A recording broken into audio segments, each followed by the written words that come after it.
We've been talking about technology that has made music as we now know it and listen to it possible. Thomas Edison came up with a recording system that used a large cone that you would talk into, and at the end of the cone there was a needle that made scratches in a wax cylinder. Microphones have been essential through the recording process, and they have undergone a number of changes. One of the microphones that is used in every recording studio in the world is a type of microphone called a condenser microphone. A condenser microphone operates in a unique way. So I want to give you a little background on how these microphones actually work.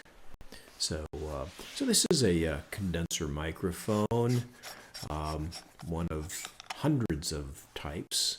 So if you take it apart, you'll see that inside there's some electronics. Those are to boost the signal that the microphone captures so that it's great enough that we can do something with.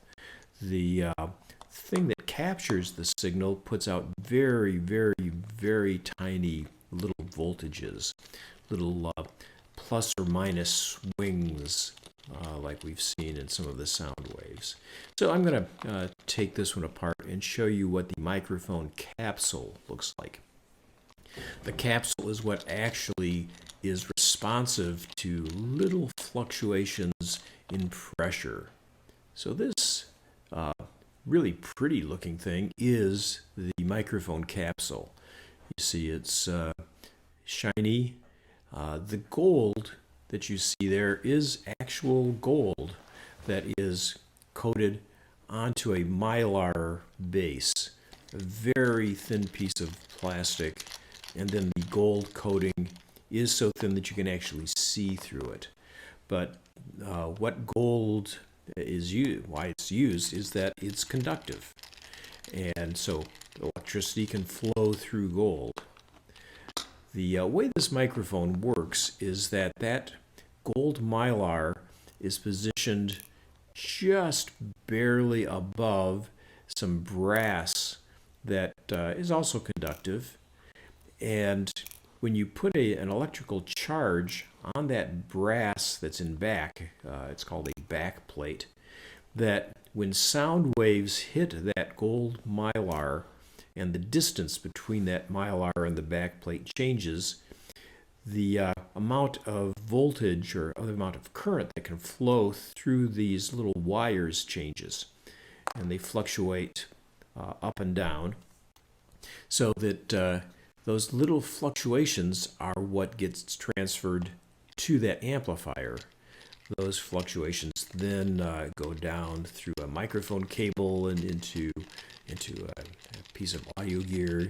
It's usually a mixer, preamplifier that then make it work. But you can see how thin this piece of mylar is, and it's separated just by that little tiny spacer that's between the mylar and that brass. So it's only a few thousandths of an inch suspended above there.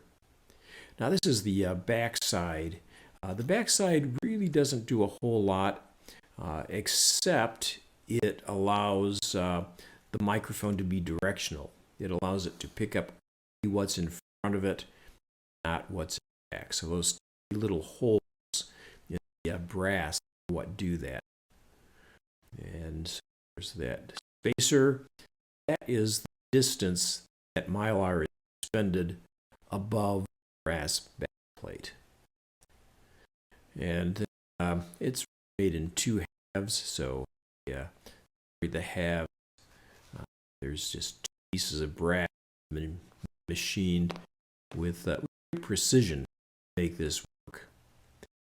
These capsules have, until very recently, and probably still are hand assembled. So a person has to put all these tiny pieces together exactly in the right order and exactly with the exact amount of tension on those screws to make everything work. So it really is an incredible piece of technology. These condenser microphones are the most delicate microphones that we have, the most accurate, they're most sensitive to the widest range of frequencies, and that's why they are so popular in every recording studio in the world today.